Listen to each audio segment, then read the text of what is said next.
The date was February 13th, 2023, and a man named Austin Zachary Ruiz was sitting in a bullpen inside a United States District Courthouse nestled along the Mississippi River in Davenport, Iowa.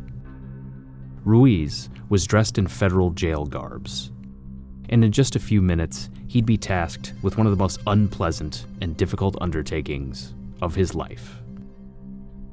In 2009, when Ruiz and his close friends were 13, 14, and 15 years old, respectively, they'd become infatuated with the glamorous lifestyles portrayed by rapper Webbie in his debut album Savage Life, and grouped together under the same namesake. They were juvenile delinquents who sold drugs, gambled in dice games, and robbed other kids. But they did love and view one another as the only sources of loyalty in what was otherwise a cold and unforgiving childhood. Now, all these years later, what had come to be known as the Savage Life Boys gang was fractured by intense legal scrutiny, betrayals, and tragedy. Most of the gang's founders were in prison, serving lengthy sentences. A few had died violent deaths, and many of the remaining members found themselves squarely in the crosshairs of law enforcement, facing penalty under the same laws that the government had invented to take down the Italian mafia decades earlier. Ruiz continued to wait in the bullpen for the marshals to escort him through the back entrance of the U.S. District Judge Rebecca Goodgame Ebinger's courtroom. Once there, he would get on the witness stand, raise his right hand, and prepare to give testimony that would send two of his closest childhood friends to federal prison. In the face of this legal behemoth, Ruiz had flipped. The Savage Life Boys, or SLB, formed in Davenport, Iowa, as a small group of friends that slowly grew as the years went on. Davenport is part of a region known as the Quad Cities, a section of southeastern Iowa and northwestern Illinois, which includes the cities of Davenport, Bettendorf, Rock Island, Moline, and East Moline. Over in Rock Island, Illinois, a gang called Zone 5th formed and grew to comparable size and stature and became the main rivals of SLB. While we won't cover SLB's early years in painstaking detail, a formative and telling moment happened on the late night of January 15th, 2012, when a 14-year-old SLB member named Damian Day Day Howard Jr. was shot and killed outside the G5 teen nightclub in Rock Island. The killer was allegedly a Zone 5th member who was arrested several years later. Savage Life rallied around Damien and even adopted the common surname Day Day Gang to pay tribute to his memory. But his death also changed the gang's dynamic. Anthony Ruiz would later recall that after Damien was killed, quote, "We started being on offense more." Iowa is probably the last place most folks would associate with being a hotbed for gangs or even violent crime. It's a state where pigs outnumber humans more than 7-1, where many people can afford a decent life with manufacturing jobs, where folks spend an unusual number of hours per year discussing corn. Most Americans probably don't think much about Iowa, except once every 4 years, when presidential candidates travel there en masse to suck up to its populace in the hopes that a caucus win will slingshot them to a presidential nomination for their party. And just to be clear, Davenport is far from a dangerous or gang-infested place, although the murder rate increased sharply during time periods that we cover in this video. But the very fact that it is a relatively low-crime state should be juxtaposed with this notable trend. Federal prosecutors in Iowa have made frequent use of the national RICO statute, almost on par with much more populous, gang-infested regions across the country. And Iowa has its own state law that's modeled after federal racketeering laws, creating a pathway for state prosecutors to aggressively go after street gangs and help pressure people into plea deals with the threat of lengthier prison sentences. Gangs in Iowa include groups with relatively unknown names, like the Savage Life Boys, 12th Street, C Block, Only the Brothers, the Lowriders, the Heavy Hitters, and the Pop-Out Gang. Virtually all of the people in the stories we're about to unfold have common biographies. Many of them had absentee parents or were sent to foster care. They joined or formed small gangs in their early teens. Some battled mental illness, and almost all dropped out of school, started using drugs in their early teens, and graduated to violent crimes fairly quickly. But the Savage Life Boys had one thing going for them in the Midwest underworld. Its members in prison fell under the massive umbrella of criminal protection offered by the Gangster Disciples, a vast and powerful network of numerous gangs throughout the United States. The bitter truth here is that once many of these youngsters went from their late teens into adulthood, one of their best chances of upward social mobility was the hope of joining up with the Gangster Disciples in prison, or at least proving their worth to a high-ranking Gangster Disciples member. And out of everyone in SLB, perhaps no one would get a better shot at this than Darian Daquan Gardner, aka Lil Man. For gang task force cops in the Quad Cities, keeping up with gang rivalries doesn't even require getting out of a desk chair. That's because, like most people these days, gang members in this area are very open on social media, posting everything from disses to life updates to drug deals with exact amounts and prices lined up. Davenport detective Brian Butt noted in sworn testimony that he would monitor, quote, Savage Life members taking pictures on 5th Street in Rock Island or posting pictures in other locations that are disrespectful to these groups they're feuding with. In fact, Butt said that Facebook feuding between gangs had replaced gang graffiti as the de facto nonviolent way rival gangs would express themselves. One member, Lil Man, once messaged a woman on Facebook if she'd heard of Savage Life. When she said yes, seeking to impress her, he replied, "I'm one of the 5 that started Savage Life. Motherfuckers call me Little Man. I get money." Later, as the investigation progressed, the cops located group chats within Savage Life, containing a trove of valuable information related to unsolved crimes. But SLB was far from the only gang to do this. Zone 5th, the main rival gang of the Savage Life Boys, has a similar origin story. Founded in the late 1990s and early 2000s, it was originally known as Arsenal Courts Posse, after a low-income housing apartment complex that many of its members were from. Because the apartments were on the 1400 block of 5th Street in Rock Island, the gang started calling itself the 5th Street Mafia, or Zone 5th. A smaller subset within Zone 5th also started to call itself the Money Team in around 2020. Aside from Savage Life, the Zone 5th gangs feuded with the 12th Street Boys, the On Cheetah Boys, American-born Kings, and the Boom Gang, all similar groups that started and operated in the Quad Cities. Zone 5th's reputation with law enforcement took a drastic turn for the worse in mid-2020, during the George Floyd riots, when its members allegedly opened fire at undercover police officers while driving around the city of Davenport looking for stores to rob.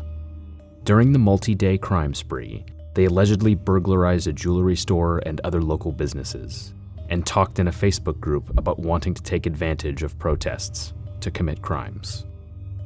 One member, named Raheem Jock Houston, allegedly told others, quote, "We trying to test the police to see if they done shoot or stand down because I'm trying to go crazy," and that he wanted the gang to emulate people in California and, quote, "kill cops," end quote.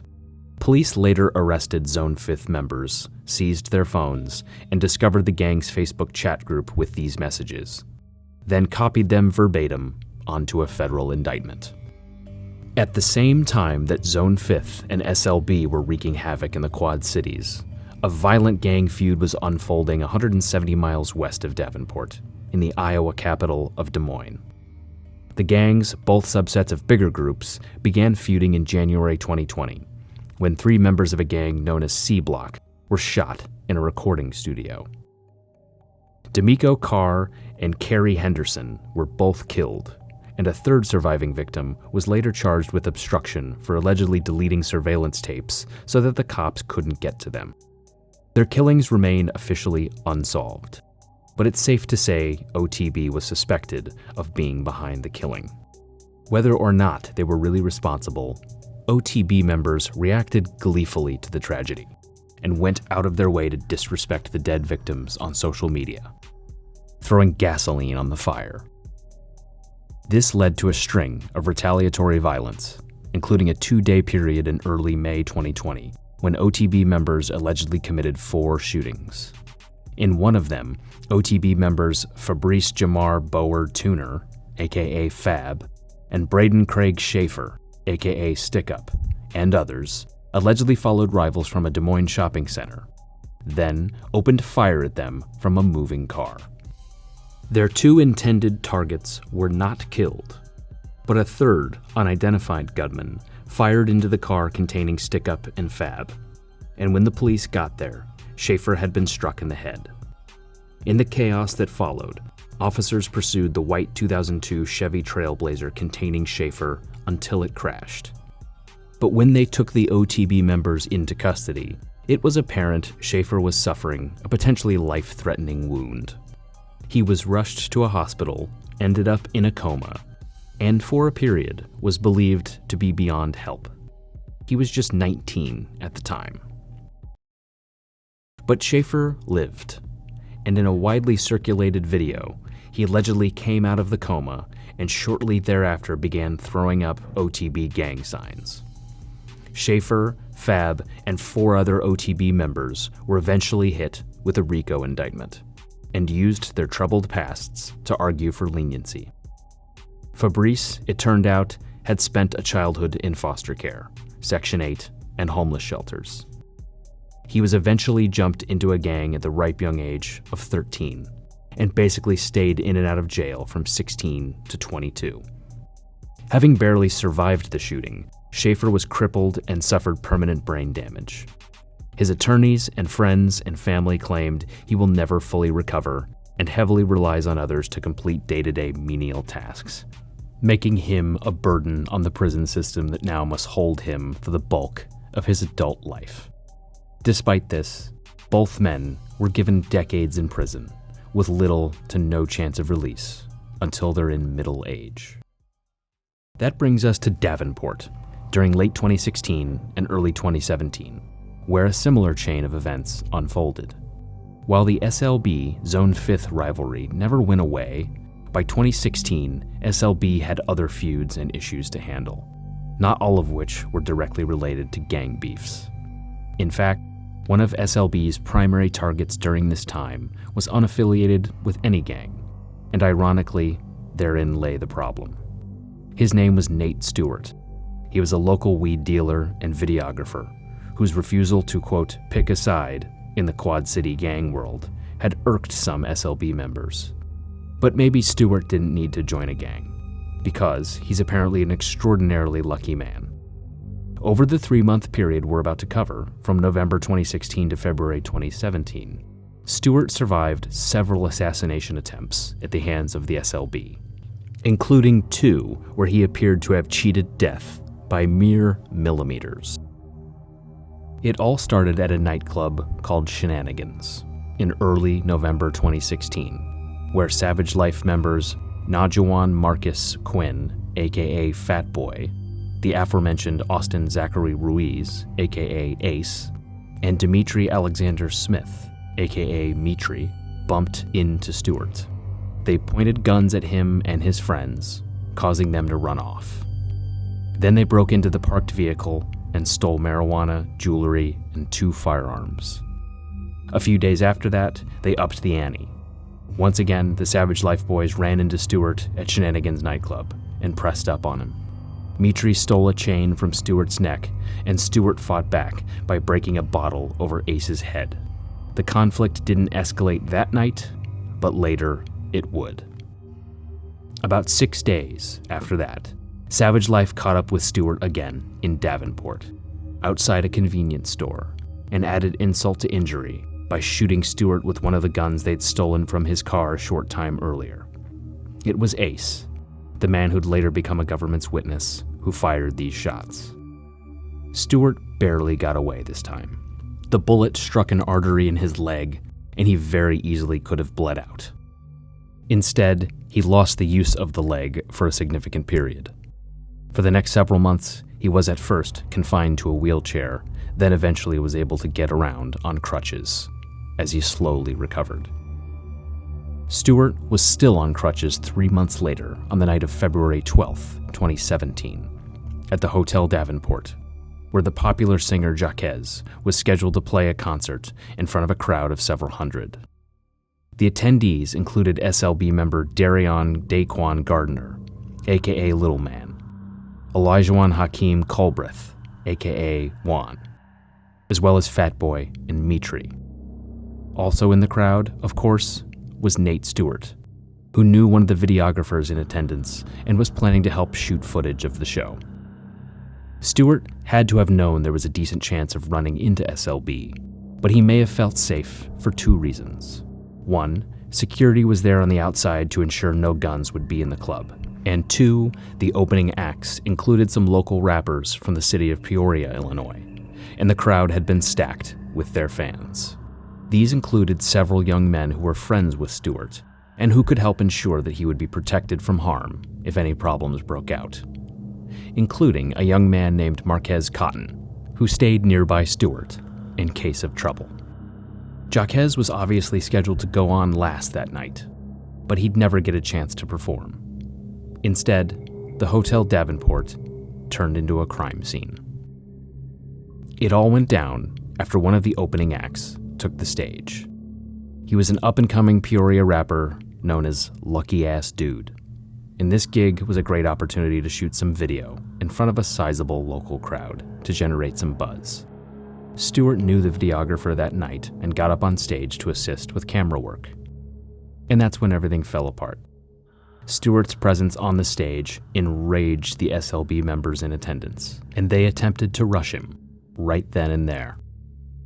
Marquez Cotton and several others from Peoria saw what was going on and scrambled to get in between Stewart and the SLBs and to prevent them from climbing onto the stage. They even attempted to carry Stewart to safety, as he couldn't walk. That's when the shots rang out, in the crowded concert hall with witnesses, cameras, and lights. Panic ensued. A stampede of people rushed for the exits. Stewart, unable to run, attempted to simply duck, but Marquez fell on top of him. Then Stewart noticed he was covered in blood and came to the horrible realization that his friend had just taken a bullet for him. A second Peoria resident was also injured, but he would recover. Marquez Cotton wouldn't. As he lay dying, a smaller group of people who weren't rushing the exits were able to single out the shooter. It was Darion Daquan Gardner, aka Lil Man, who'd somehow been able to sneak a gun into the club. A group of people began to attack and stomp Gardner, and Elijahwan Hakeem Culbreth, seeing his fellow SLB member and friend under attack, pulled out his own revolver and fired a shot into the air, causing the attackers to scatter. The SLB posse was able to get away to safety, but this night would come back to haunt them in a major way years later when the Department of Justice used it as the central crime in a racketeering case aimed directly at SLB. While 5 SLB members were directly charged with racketeering and violent crimes, other members, including the gang's founders, also caught separate gun cases and were put away for a significant amount of time. Out of everyone who got charged, only Fat Boy and Mitri decided to take their case to trial. And what a trial it was. With ample evidence tying the defendants to violent crimes, the only real thing their attorneys could do was accuse prosecutors of overreaching by using the RICO statute against the two. And surely, when Congress passed the Racketeer Influenced and Corrupt Organizations Act, the last thing they probably envisioned was that the law would get used to prosecute the modern-day country version gang like the Sharks or the Jets from the West Side Story musical. But here everyone was, in a federal courtroom, with 2 Savage Life Boys members on a RICO indictment, and in order to prove RICO, prosecutors needed to prove the violence was done so members could increase or maintain their position in SLB. But because SLB had no structure, no leader, no hierarchy, no coffers, and no upward or downward mobility, the prosecution was left with a very slimmed-down theory that involved only the real tangible currency that SLB had: respect. That's where the testimony of two former SLB members came into play. For you see, Austin Ace Ruiz was not the only man to flip. Elijah Juan Hakeem Culbreth, aka Juan, also agreed to take the stand for the feds, in the hope of receiving a lenient sentence. The result was almost comical. When Culbreth took the stand, he used profanity left and right, without the slightest rebuke from the judge or anyone in the courtroom. When asked what would happen if an SLB member failed to join the others during a fight, for instance, Culbreth had this to say, quote, "Nothing. Motherfuckers think you a pussy. That's it." As simple and as crude as this was, it went to the prosecution's point that by committing shootings, dice game robberies, and beatings, SLB members were showing one another that they were worthy of respect in the most basic terms associated with gang life. Ace's testimony was a bit more put together. He went through the various attempts to kill Nate Stewart and explained to the jury how Savage Life had gotten a local crackhead named Tim to owe them for drugs, then rented out his Ford Explorer for free whenever they wanted to commit a violent crime. Nate Stewart, who had himself picked up a gun case, was also among the prosecution witnesses and testified about the Hotel Davenport murder in exchange for leniency. The guilty verdict that resulted was no surprise. And like their cohorts, Fatboy and Mitri received decades in prison. As for Gardner, the man who shot and killed Marquez Cotton, he entered a guilty plea rather than go through a trial.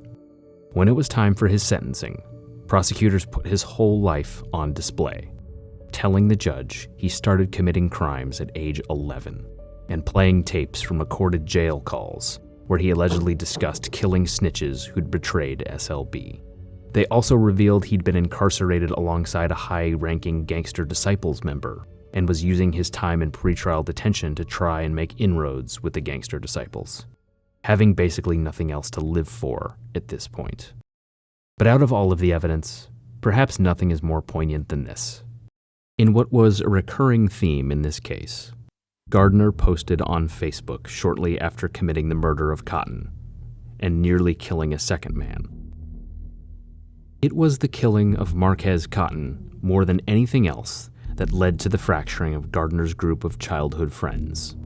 The cumulative centuries of imprisonment of SLB members, the betrayals, seizures of guns and money and drugs by the feds, the discovery of the SLB Facebook chats, and the long-term tragedy and trauma inflicted on everyone who experienced what happened that night.